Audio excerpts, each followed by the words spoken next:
Amazon announced its first smartphone today, a bold move into a segment currently dominated by Apple and Samsung.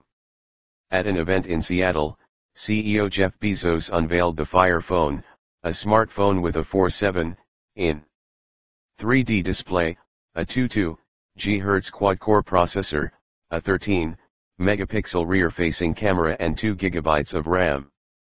More. Amazon's new Fire Phone lets you scan something then immediately buy it. This is what all those new emoji actually look like. Trial by fire, junk science sent dad to prison for killing wife, kids. NBC News. Glenn Beck, liberals, you were right about Iraq War. Huffington Post.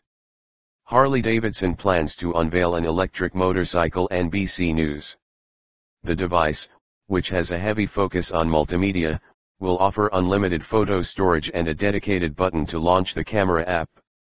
It will be sold exclusively on AT&T's network at a price of $199 for a 32 GB version with a 2-year contract or $299 for a 64 GB version. Amazon is also throwing in a free year of Amazon Prime, its customer loyalty program. Existing Prime members will get a bonus year tacked onto their current subscription.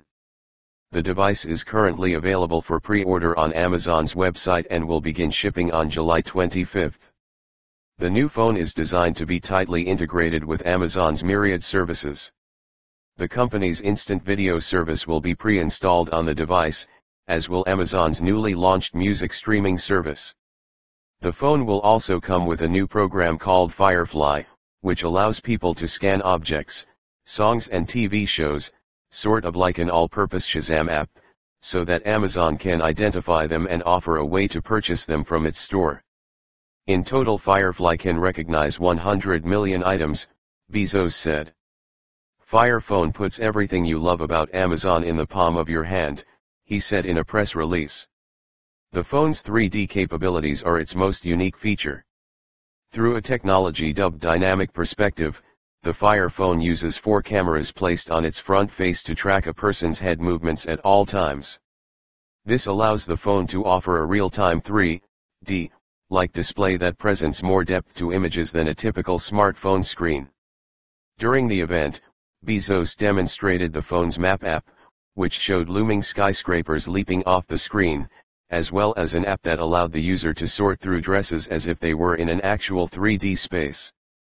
The phone's motion sensors allow users to scroll within certain apps by tilting the device rather than touching the screen. Like the Kindle, the Fire Phone will run on a modified version of Android and support some apps native to Google's operating system. Popular apps such as Instagram, Facebook, Netflix, ESPN and HBO Go should be available for the device when it launches. Amazon has also released development tools to allow companies to make apps that make use of Dynamic Perspective and Firefly. The device demonstrates Amazon's growing interest in creating hardware. In addition to its popular line of Kindle e-readers and tablets, the company released its first set-top box, the Amazon Fire TV, earlier this year. The company has always been reticent to disclose just how successful its hardware ventures are. Bezos said today that there are tens of millions of Kindle owners, and there's no real data on Fire TV sales, but smartphone sales dwarf those other segments. More than 1 billion smartphones were shipped globally in 2013, with Samsung and Apple controlling nearly half the market between them. Amazon will face an uphill battle taking on those two giants, but the company has a history of eschewing profits to smother competitors in other markets. They may be embarking on a similar strategy today. The 32 GB version of the Fire Phone, for instance, will sell for $100 less than a similar model of the iPhone 5s.